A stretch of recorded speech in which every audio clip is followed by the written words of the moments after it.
através de um diagnóstico de meningite meningocócica, que é uma doença bacteriana muito grave, capaz de levar a óbito em menos de 24 ou 48 horas. Se não isso, é capaz de deixar sequelas gravíssimas, como foi o meu caso.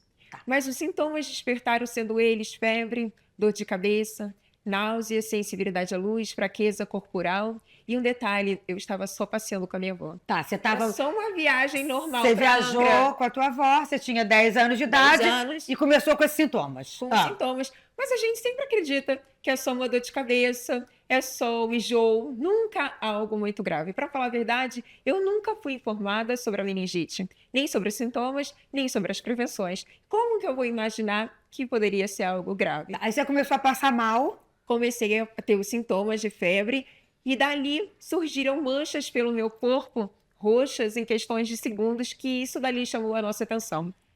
Tanto que a gente começou a se preparar para a gente ir para um hospital mais próximo de Angra e nem voltar para casa, conseguir ali uma resposta de algum médico antes de voltar para casa, mas no banho mesmo eu desmaiei por tanta dor e tanto susto, né? Porque você ter 10 anos e tudo acontecendo de uma forma tão rápida. Quando eu acordei do desmaio, eu já não conseguia mais andar. O meu corpo estava com uma fraqueza intensa. Tudo que eu sentia era o meu corpo queimar. Tá, e isso foi quantas horas? Desde o primeiro sintoma até você não conseguir mais andar com o corpo queimar. Quantas horas durou esse Em processo? menos de uma hora. Menos de uma hora. Olha isso. Em menos de uma hora.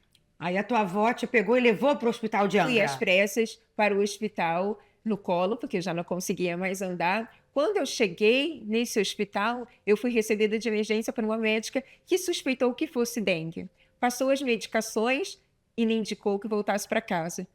Logo surgiu um médico que foi como uma luz, que disse que mesmo se fosse dengue, era para que eu ficasse em observação no hospital. Isso foi muito importante, porque com certeza se eu tivesse voltado para casa, eu não teria resistido, porque a gente sabe o quanto a meningite, ela age de forma muito rápida. E foi exatamente nesse tempo de observação que o meu caso começou a piorar em questão de segundos, que eu fui transferida para um outro hospital mais perto, em Angra mesmo, que eu fui recebida por uma médica que já estava 3 dias de plantão, já era para ter ido embora há muito tempo. Mas isso, quando você chegou nesse segundo hospital de Angra, você ainda não tinha o diagnóstico da meningite. Não tinha o diagnóstico. Tá. Tanto que foi muito importante, um grande propósito, eu tenho muita fé de que Deus já estava a todo momento comigo, porque essa médica, quando eu disse, ela já estava 3 dias de plantão, ficou mais 3 dias nesse processo em que eu fiquei internada, e foi ela que trouxe o diagnóstico, porque ela era a única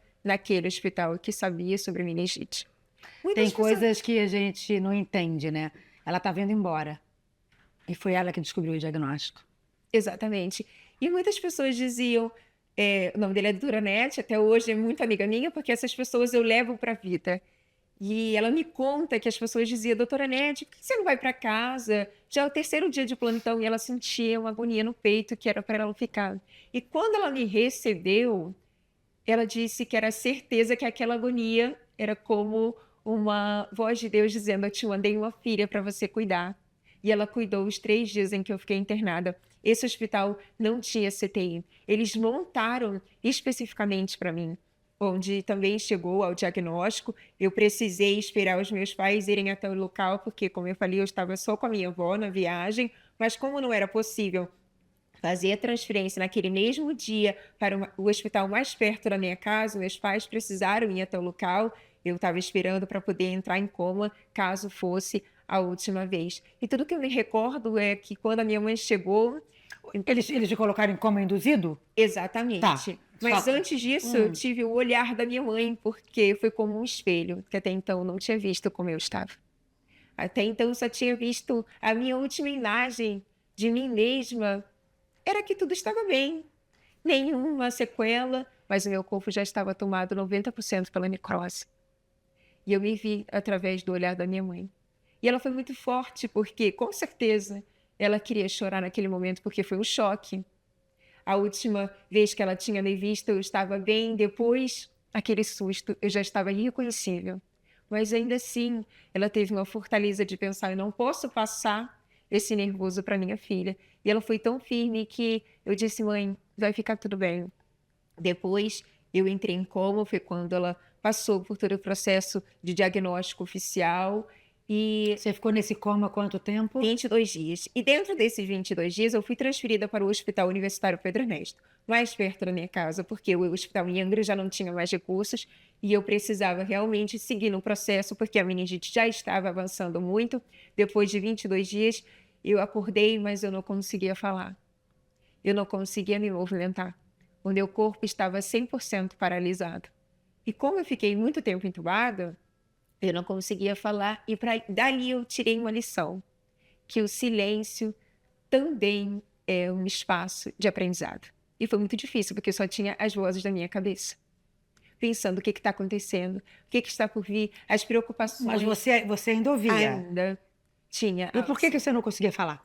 Porque eu fiquei muito tempo entubada. Ah, isso Então, acontece? realmente, durante uma semana, eu fiquei sem falar pelo processo, porque eu Mas fiquei 22 você ainda estava com seus membros e com a exatamente, mas audição. sem movimento. Ok. Paralisado, 100% paralisado. E em todo esse processo eu fui aprendendo com o silêncio também, tanto que foi muito importante que quando eu voltei a falar, consegui voltar a falar, eu já não queria mais me desesperar. Eu já não queria mais perguntar o porquê estava acontecendo aquilo comigo. Na verdade, hoje eu tenho uma troca de expressão muito poderosa, que é quando a gente quer perguntar por que que isso acontece comigo, é trocar. E por que não comigo?